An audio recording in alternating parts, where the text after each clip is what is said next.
Hi అండి. 'గాదిలి' కథ మీకు నచ్చుతోందా? నచ్చితే వీడియోని లైక్ చేయండి. ఒక చిన్న కామెంట్ పెట్టండి.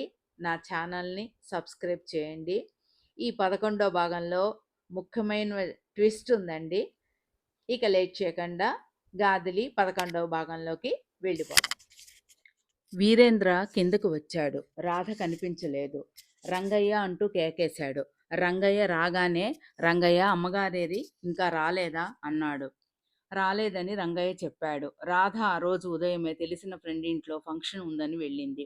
వస్తే సాయంత్రం ఫంక్షన్ అయ్యాక వస్తానని, లేకపోతే ఫ్రెండింట్లో 2 రోజులుండి వస్తానని చెప్పింది.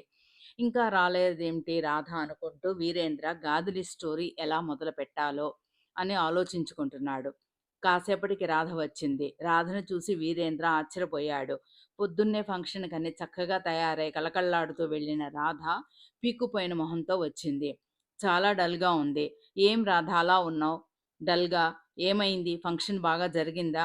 2 రోజులుంటానన్నావుగా" అని అడిగాడు వీరేంద్ర ఆతృతగా.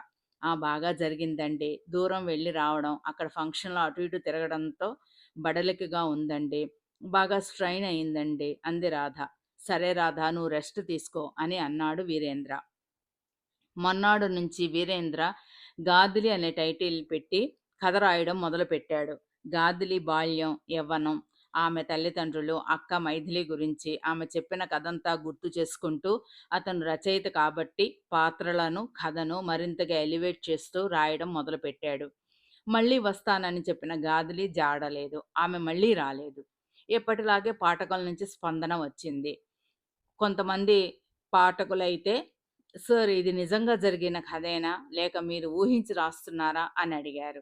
ఒకప్పుడు పుస్తకాలంటే ప్రీతి ఉన్నా, తర్వాత చదవటం మానేసింది రాధ. ఎప్పుడూ అతని రైటింగ్స్ అంతగా ఇష్టపడి చదవని రాధ కూడా ప్రతి ఎపిసోడ్ చదువుతోంది. ఆ రోజు 'గాదిలి' చివరి ఎపిసోడ్ రాస్తున్నాడు వీరేంద్ర.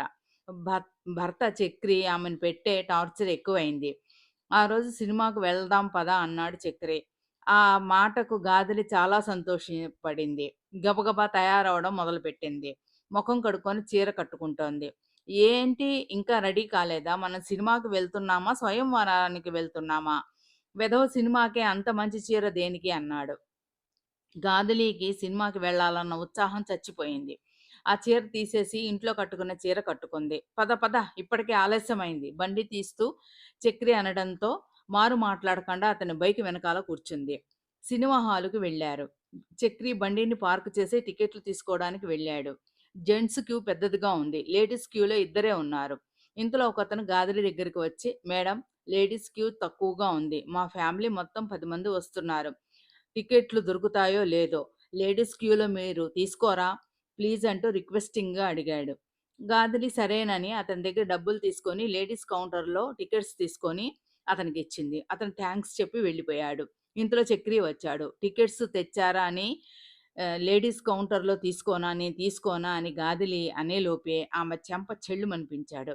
అంతమంది ముందు కొట్టేసరికి గాదిలి చాలా అవమానంగా అనిపించింది గాదిలికి.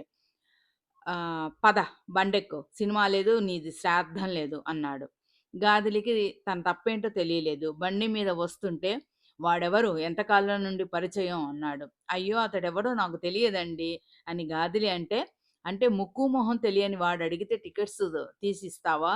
నీ మొగుడిని నేనే నిన్ను క్యూలో నిలబెట్టలేదు. వాడెవరో చెప్తే క్యూలో నిల్చుంటావా? నిన్ను" అనరాని మాటలంటూ గాదిలిని చెడామడా తిడుతుంటే రోడ్డు మీద గుడ్ల నీరు కుక్కుకొని బిక్క చచ్చిపోయింది గాదిలి. చక్రి అదో రకపు మనిషి. అతడికి ఎప్పుడు ప్రేమ వస్తుందో, ఎప్పుడు కోపం వస్తుందో, ఎప్పుడు మృగంగా ప్రవర్తిస్తాడో తెలియదు. ఇలా గాదిలి జీవితం ఉండగా చాలదన్నట్లు పుండు మీద కారంగా తేజ తరచుగా గాదిలి కోసం చక్రి ఇంటికి రావడం మొదలుపెట్టాడు. అది అదింకా కష్టంగా తోచింది గాదిలికి.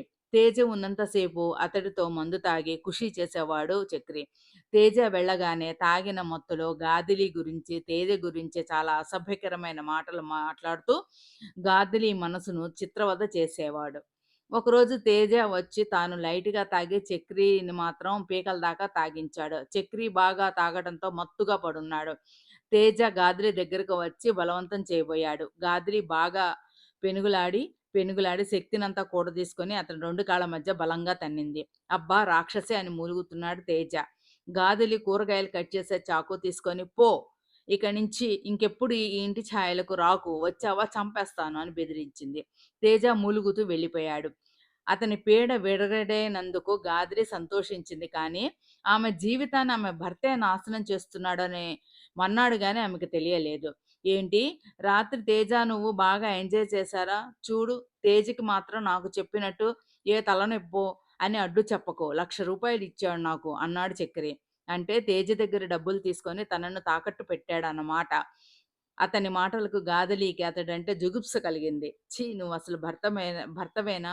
ఏ పాపం ఎరుగని నన్ను నీ మాటలతో కుళ్ళబొడుస్తున్నావు. అయినా సహిస్తున్నా. తాళి కట్టిన భర్తవనే గౌరవంతో. పెళ్ళాన్ని డబ్బు కోసం తాకట్టు పెడతావా? చావనైనా చస్తాను గానీ నేను అటువంటి పని చెయ్యను. మీరెన్ని తిట్టినా భరించాను. భరిస్తాను. అంతేకాని కట్టుకున్న పెళ్ళాన్ని తార్చే స్థాయికి దిగజారకండి. అంతగా మీ సంపాదన సరిపోలేదంటే నేను ఉద్యోగం చేస్తాను. ఇప్పటికైనా మనసున్న మనిషిగా మారండి అంటూ కన్నీళ్లతో అర్థించింది గాదిలి. పుట్టుకతో వచ్చిన బుద్ధి పుడకలతో గాని పోదు. చక్రి వికృతంగా నవ్వుతూ, నీ చేత చెప్పించుకునే హీన స్థితిలో లేను. నోరు మూసుకొని పడి ఉండు. నువ్వు బయటకు వెళ్ళి ఉద్యోగం చేయక్కర్లేదు. నా ముందు నోరెత్తకు. నాకు ఎదురు చెప్పకు. ఎక్కువ మాట్లాడావో నేను ఇంటి నుంచి వెళ్ళిపోతా. ఎక్కడికి వెళ్ళానో చెప్పను. మళ్ళీ తిరిగి రాను. నేను లేకపోతే నీ బతుకు కుక్కలు చింపిన విస్తరవుతుంది. జాగ్రత్త! అంటూ విసురుగా వెళ్ళిపోయాడు. పెళ్ళిలో అందరూ అత్తగారు, ఆడబడుచు పోరు నీకు లేదు. హాయిగా మొగుడిని కొంగున కట్టుకొని ఉండవచ్చు అని అన్నారు కానీ, ఈ మొగుడే కాల్చుకు తింటూ నరకం చూపిస్తున్నాడు. అటు తల్లిదండ్రులకు చెప్పి వాళ్ళను బాధ పెట్టడం ఇష్టం లేక ఏమీ చెప్పలేదు. తన జీవితం ఇంతే ఇక. ఒకవైపు టార్చర్ పెట్టే చక్రి, మరోవైపు డబ్బులు ఎరవేసి తన జీవితాన్ని కబళించాలని చూసే తేజ. గాదిలికి జీవితం అంటే విరక్తి కలిగింది. సున్నితమైన ఆమె మనసు తట్టుకోలేకపోయింది. క్షోభించింది. బాగా ఏడ్చి ఏడ్చి బలహీన క్షణంలో ఆత్మహత్య చేసుకోవాలని నిర్ణయించుకొని నిద్ర మాత్రలను మింగి జీవితాన్ని చాలించింది. చనిపోయిన తర్వాత ఆమె ముఖం చిరునవ్వు నవ్వుతున్నట్టు చాలా ప్రశాంతంగా ఉంది. బాధలన్నీ తొలగిపోయినందుకు. ప్రపంచంలో 90% ఆడవాళ్ళ జీవితాలు ఇలాగే ఉంటాయి. పురుష అహంకారానికి బలవుతూ మానసిక క్షోభ పడలేక తనువును చాలించేదెందరో. పురుషులారా మారండి. నూరేళ్ల జీవితాన్ని మీతో కలిసి ఆనందంగా బతకటానికి వచ్చిన మీ భార్య బానిస కాదు. చాకిరీ చేసే యంత్రం కాదు. మీ భార్యకు నగలు, చీరలు కొనియకపోయినా పర్వాలేదు. ప్రేమగా పలకరించండి. ఆమె కుటుంబం కోసం ఎంత శ్రమైనా పడగలదు. కానీ ఆమె మనసు నొప్పిస్తే తల్లడిల్లుతుంది. ఆమె ఏదన్నా దారుణమైన నిర్ణయం తీసుకుంటే చివరకు ఆమెను కోల్పోవాల్సి వస్తుంది. ఆ ముగింపు రాసి నిట్టూర్చాడు వీరేంద్ర. రాధా కాఫీ అన్నాడు. కాఫీ తీసుకొచ్చింది రాధ. వీరేంద్రకిచ్చి ఆ రోజు అతడు రాసిన ఎపిసోడ్ తీసుకొని చదవడం మొదలుపెట్టింది. చదువుతుంటే ఆమె కళ్ళల్లో నీళ్లు తిరుగుతున్నాయి. మొత్తం చదివాక గాదిలి ఎంత నరకం అనుభవించావు గాదిలి అని రోదిస్తూ గాదిలిని కథలో ఎందుకు చంపారు? వీరేంద్ర కాలర్ పుచ్చుకొని హిస్టీరియా వచ్చిన దానిలా అడిగింది. వీరేంద్ర షాక్ అయ్యాడు. రాధా ఏమిటిది? ఆమెవరిదో కథ చదివి ఇంత ఎమోషనల్ అవుతున్నావు ఆదుర్దాగా అన్నాడు. రాధ బదులు చెప్పలేదు. ఏడుస్తూనే ఉంది.